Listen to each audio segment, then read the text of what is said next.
D'abord, la Commission électorale nationale indépendante qui va procéder ce vendredi 6 avril 2018 à la publication des statistiques des électeurs par entité électorale, et ce conformément au calendrier électoral rendu public dernièrement. Cette publication ou cette opération qui va intervenir après l'enrôlement des électeurs est la conséquence de la consolidation et du traitement qualitatif des données au Centre national des traitements grâce au système automatique d'identification biométrique AFIS ou ABIS. Pour y parvenir, la Commission électorale nationale indépendante a procédé à la détection automatique des doublons, la comparaison des empreintes digitales et la photographie à partir de la base des données de l'ensemble des électeurs enrôlés. Le fichier qui sortira de toutes ces opérations va assurer le principe de l'unicité de l'électeur. Rappelons que la Commission électorale nationale indépendante a enrôlé plus de 46 millions d'électeurs qui ne constituent que des données brutes. Après sa participation à la formation des renforcements des capacités en matière d'utilisation de la machine à voter, la responsable de la Commission électorale nationale indépendante dans la province du Haut-Katanga amorce des séances de sensibilisation. Première étape, le gouvernement provincial avec à sa tête le gouverneur Célestin Pandé Kapopo. Le reportage à Lubumbashi de notre correspondant Roger Ngandouva-Mitaba. Permettre à tous les membres du gouvernement provincial du Haut-Katanga ainsi qu'à leurs cabinets respectifs à comprendre les fonctionnements de la machine à voter. C'est en tout cas l'essentiel de cette séance de sensibilisation organisée par le gouverneur Célestin Pandé Kapopo en collaboration avec la CENI au gouvernorat du Haut-Katanga. Une occasion pour la secrétaire exécutive de la CENI, Fabienne Moukouloumoya, de rassurer l'assistance qui a près de 2,2 millions électeurs qui ont été enrôlés dans la province et que l'opération de nettoyage du fichier électoral va bientôt commencer. Concernant la machine à voter, la patronne de la CENI, dont le Haut-Katanga a donné les avantages de cet outil avant de passer à un vote simulé séance tenante. Les avantages sont nombreux. Nous insistons sur le format même du bulletin, parce que par le passé, vous voyez que le format était trop grand et trop volumineux, mais le bulletin que nous allons utiliser pour cette fois-ci, c'est un bulletin réduit et qui nous permet de faire les 3 votes au même moment. L'autorité provinciale du Haut-Katanga, Célestin Pandé Kapopo, s'y est prêté. Il sera suivi par son vice Jean Kalenga Mambepa et par d'autres membres du gouvernement provincial. Signalons que 8 machines à voter seront dispatchées dans 8 circonscriptions électorales du Haut-Katanga. Après les gouvernements, la CENI fera la même gymnastique avec l'Assemblée provinciale du Haut-Katanga et toute la population en vue du rendez-vous électoral qui aura lieu en décembre 2018. Situation inquiétante à la Cour constitutionnelle qui siégera à partir de ce vendredi dans ce que certains qualifient d'illégalité, en tout cas selon l'article 157 de la Constitution. La haute cour composée de 9 membres est renouvelée par tiers tous les 3 ans. La loi fondamentale prévoit qu'il soit procédé au tirage au sort d'un membre par groupe.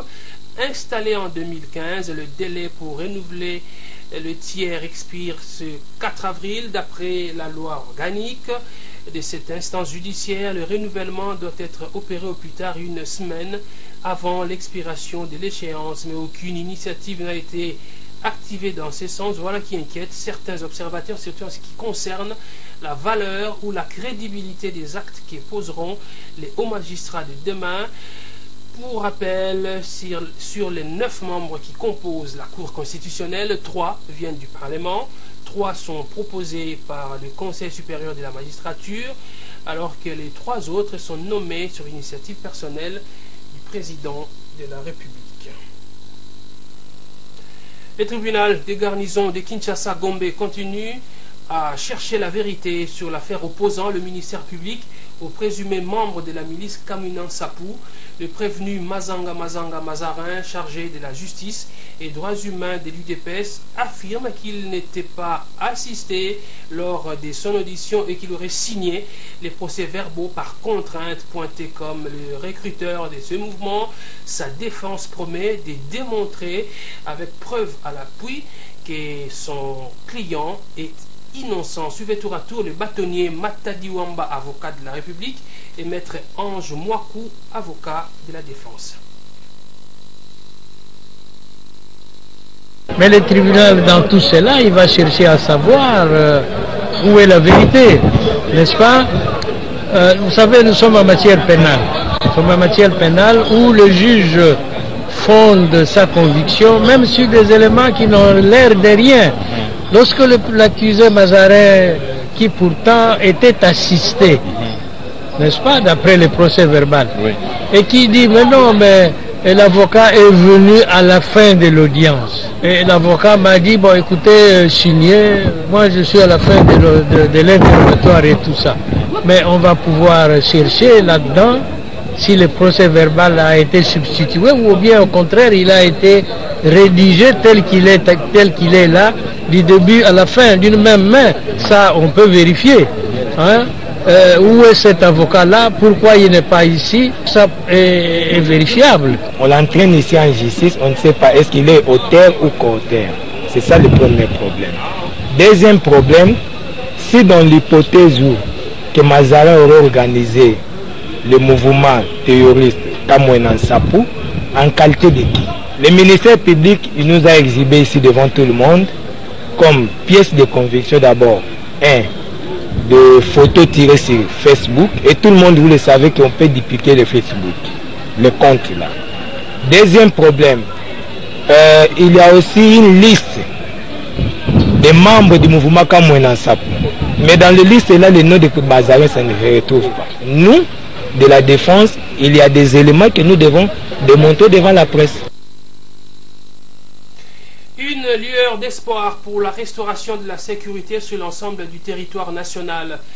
Celle-ci renaît par le renforcement de la MONUSCO dans sa résolution 2409 du Conseil de sécurité. Un satisfait du gouvernement congolais qui espère voir la situation sécuritaire s'améliorer sur terrain. Suzy Kibiro Marie pour le commentaire. Des lobbyings ont été menés par le gouvernement congolais auprès de ses partenaires de la SADC, de l'Union africaine et des pays membres du Conseil de sécurité en vue de voir le renforcement du mandat de la MONUSCO. Concrétisé à ce jour, le gouvernement se réjouit du fait que la brigade d'intervention aura entre autres la possibilité de combattre les groupes armés avec ou sans l'intervention de l'armée congolaise FARDC. Ouf de soulagement pour la population de l'Est de la RDC, victime des attaques des forces négatives qui y sèment la désolation.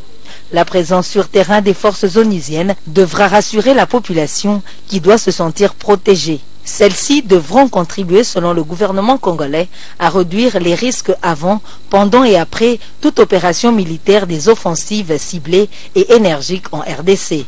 Pour le gouvernement, la situation sécuritaire devra s'améliorer sur terrain. Il attend de cette brigade une plus grande performance et force de frappe dans ce partenariat avec les forces armées de la République démocratique du Congo. Le gouvernement est donc satisfait du fait que la MONUSCO va désormais imposer la paix. Sachez que cette brigade a une capacité d'environ 3000 hommes. Une unité spéciale composée des militaires tanzaniens, sud-africains et malawites. Elle est déployée essentiellement dans la province du Nord Kivu qui fait face aux multiples groupes étrangers et locaux. Les pourparlers se poursuivent entre le gouvernement et les organisations impliquées dans les questions humanitaires en vue de la participation de la République démocratique du Congo à la conférence de Genève prévue pour le 13 avril prochain. De son côté, Filippo Grandi, chef du HCR qui séjourne en RDC, est déterminé à palper les réalités sur terrain pour évaluer la mise en œuvre de l'assistance humanitaire et la protection en faveur des réfugiés. Suzy Kibiroma. Un séjour congolais de Filippo Grandi, chef du HCR, dans un climat de controverse où le gouvernement a confirmé sa non-participation à la conférence de Genève prévue le 13 avril prochain. Filippo Grandi, dans une mission officielle au Congo démocratique, devra rencontrer les réfugiés installés dans l'est de la RDC. Surtout qu'une polémique sur les chiffres des familles déplacées défraie la chronique. Le gouvernement parle de 231 241 déplacés internes, alors que les humanitaires parlent de plus de 4 millions de déplacés. Voilà qui pousse le gouvernement à juger ambigu et alarmiste ces statistiques qui découragent les opérateurs économiques qui veulent investir en RDC. OCHA a donc pris acte du refus de Kinshasa de participer à cette rencontre de Genève, mais garde espoir que les Congolais reviendront à la raison. L'Union européenne projette de mobiliser plus d'1 milliard de dollars réclamés par les humanitaires pour répondre aux multiples crises humanitaires en RDC. Filippo Grandi, haut commissaire des Nations Unies pour les réfugiés, en visite au Congo démocratique, doit en collaboration avec la Commission nationale pour les réfugiés lever toutes les zones d'ombre sur les chiffres réels des réfugiés déplacés internes. Ceci dans le cadre de la mise en œuvre de l'assistance humanitaire et de la protection en faveur des réfugiés rapatriés et déplacés en RDC. Toujours dans ce chapitre, je vous le disais, les hauts commissaires de l'ONU aux réfugiés étaient ce jeudi à la primature avec le chef du gouvernement. Ils ont échangé sur des stratégies communes dans le pays de la région pour résoudre la situation des déplacements croisés des réfugiés. C'était une séance de travail entre le Premier ministre Bruno Tshibala et la délégation du Haut Commissariat des Nations Unies pour les réfugiés, conduite par Filippo Grandi, Haut Commissaire des Nations Unies pour les réfugiés. Au menu, la question des réfugiés. On a parlé de l'accueil qui a été donné depuis très longtemps par la République démocratique du Congo à des centaines de milliers de réfugiés des pays voisins. J'ai dit au Premier ministre que ma première visite ici en tant que haut commissaire pour les réfugiés est un moyen aussi de reconnaître le rôle important que la RDC a joué dans l'accueil, dans la protection des réfugiés dans la région. On a parlé des réfugiés congolais qui se trouvent dans les pays voisins et de la nécessité de stabiliser les conditions dans leur province pour qu'ils puissent rentrer. Et on a parlé de la nécessité d'avoir une stratégie commune avec les pays de la région pour résoudre ces situations de déplacement croisés, si vous voulez. Par rapport au désistement de la RDC à la conférence de Genève, Filippo Grandi se dit inquiet en rassurant que la RDC est indispensable à cette rencontre. Il y a des éléments dans le concept de cette conférence qui nécessitent une discussion ultérieure avec le gouvernement. Je pense que cette discussion est possible. Je souhaite qu'elle se passe. C'est mes collègues à New York, mes collègues de la coordination humanitaire qui vont, et la mission ici, bien sûr, la représentante spéciale du secrétaire général, qui ont la responsabilité de dialoguer avec le gouvernement à ce sujet. Les Nations Unies sont ouvertes au dialogue. Personnellement, je pense que c'est important que cette conférence se tienne, parce que ça représente une occasion de mobiliser la communauté internationale pour aider le Congo à faire face à des problèmes humanitaires. Je pense aussi que c'est indispensable que le gouvernement soit présent pour présenter son cas et pour qu'on puisse l'appuyer. Quant à la prise en charge des réfugiés en RDC, les hauts commissaires des Nations Unies pour les réfugiés félicitent le pays de Joseph Kabila pour le respect des normes. Dans un autre chapitre, le chef du gouvernement Bruno Tshibala a convoqué une réunion spéciale de quelques membres du gouvernement et des services relevant de l'exécutif national. Il était question de voir comment organiser les funérailles de l'ancien Premier ministre et sénateur André Boboliko, décédé dernièrement à Bruxelles. Pamphile Kayombo. Ces quelques membres du gouvernement et des services de sécurité se sont retrouvés autour du Premier ministre, président de la commission préparatoire des obsèques du feu Boboliko Lokonga, sénateur et président du PDSE. Il était question pour cette commission d'élaborer un programme, non seulement du rapatriement du corps de l'illustre disparu, mais aussi celui des obsèques.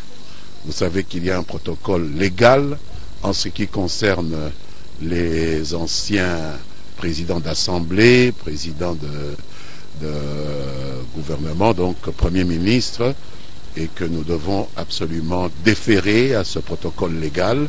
C'est pour cela qu'il y a eu cette première concertation autour de son Excellence Monsieur le Premier ministre pour préparer le retour de la dépouille de feu Monsieur Boboliko et préparer les honneurs publics qui lui sont dus, ainsi que le retour des membres de sa famille, soit qui l'ont accompagné à l'étranger pour ce dernier voyage qu'il a effectué, soit qui y sont et qui voudraient revenir pour les funérailles en République démocratique du Congo. Il s'est de signaler que le gouvernement, à travers cette commission, est en parfaite collaboration avec la famille de l'illustre disparu. Au Parlement, 2 points étaient inscrits à l'ordre du jour mercredi à la plénière de l'Assemblée nationale. Les députés nationaux ont tout d'abord examiné la question relative au transfèrement des eaux de la rivière Ubangui vers le lac Tchad, mais également la question orale avec débat adressé au directeur général de la Société nationale d'électricité. Le reportage de Neftali Bouamoutala Ousseni avec Tchankabiona. Devant les députés nationaux, le ministre de l'Environnement a édifié sur la problématique du transfèrement des eaux du fleuve Congo, de ses affluents vers le pays de la SADC, déficient en eau. Les chefs de référence ont défini ce qui devait couvrir des études de faisabilité. Du reste, on considérait à identifier pour mettre les conséquences positives et négatives du transfèrement des eaux du bassin du fleuve Congo vers le lac Tchad sous des plans environnementaux, socio-économiques, logistiques, techniques et géopolitiques et politiques internes.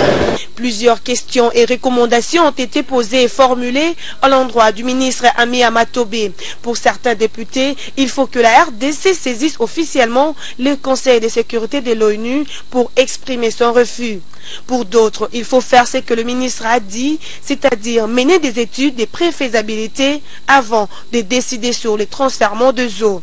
En second lieu, le directeur général de la SNEL a répondu à la question orale avec débat lui posée par les députés Boniface Balamangue Kolo sur la desserte en électricité. Cette question a suscité beaucoup d'intérêt. Près de 40 députés ont pris la parole pour poser des questions que leurs électeurs se posent sur la SNEL. Après les débats, le DG de la Société nationale d'électricité a demandé 48 heures pour revenir rencontrer les préoccupations des élus du peuple. Près d'une semaine après les événements malheureux survenus à l'Assemblée provinciale du Congo central, rien n'est jusque-là fait pour sanctionner les auteurs. Voilà pourquoi l'organe délibérant du Congo central monte au créneau pour dénoncer ce qu'il qualifie des silences coupables, de l'insouciance des autorités provinciales face à ces actes qui ont terni l'image de la province. Dans une déclaration signée par les présidents des groupes parlementaires et celui du comité de sages, les députés provinciaux exigent à ce qu'une plénière soit convoquée le 10 avril prochain pour tirer au clair cette affaire et que des sanctions soient infligées à ces auteurs directs et indirects. Signalons que le 30 mars, comme vous le voyez sur ces images, un groupe de jeunes avec à leur tête un certain Papi Lévy, présenté comme un proche du gouverneur Jacques Mbadoum Sitou, avait attaqué le siège de l'Assemblée provinciale pour des raisons jusque-là non connues au moment où les députés provinciaux participaient à l'ouverture de la session de mars. Le bilan de cette attaque fait état des dégâts matériels importants. En sport, avant de passer à la page internationale, Ligue nationale de football, 2 rencontres étaient au rendez-vous cet après-midi au stade Tata Raphaël de la Quétule. En première heure, Dragon a fait match nul des 2 buts partout avec Montbleu, une équipe de la province de l'Ituri. En deuxième explication, ni vainqueur ni vaincu entre le Daring Club Motema Pembe de Kinshasa et Maniema Union. Ces 2 équipes se sont séparées sur les scores d'1 but partout. Suivez quelques moments forts de cette rencontre. Là encore, Lovan sur son rôle. Voilà.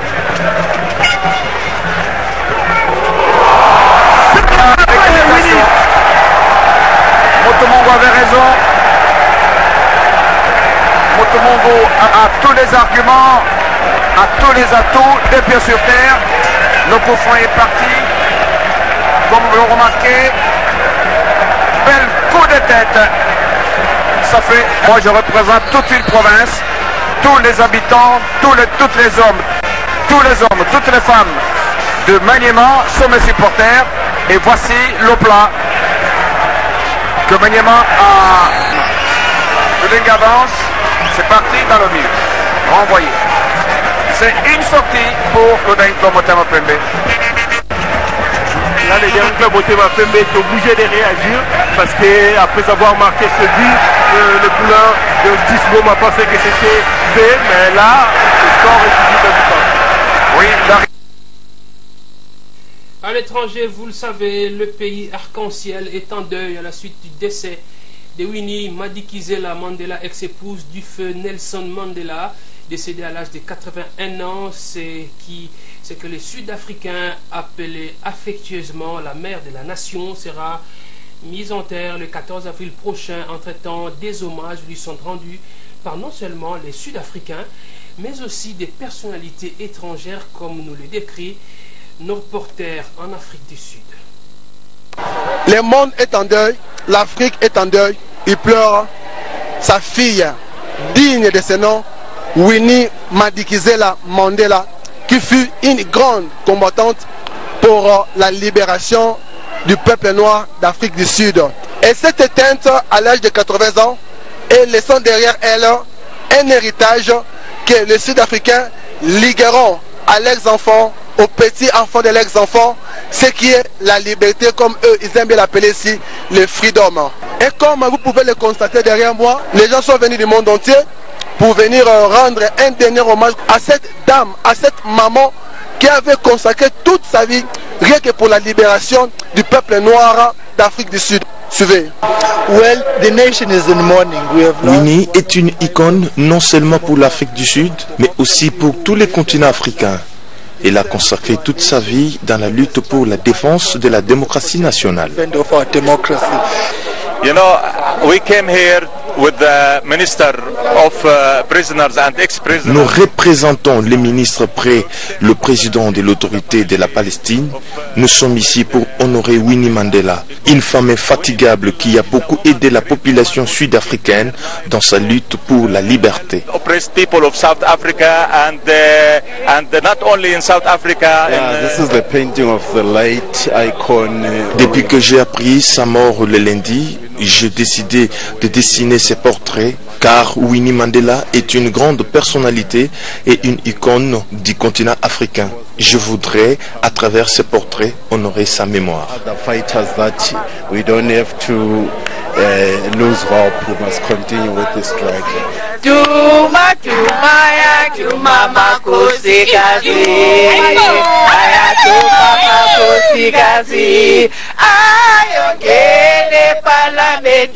C'était David Balingi et Chris Boubou pour le compte de la RTGA en Afrique du Sud. Et voici maintenant le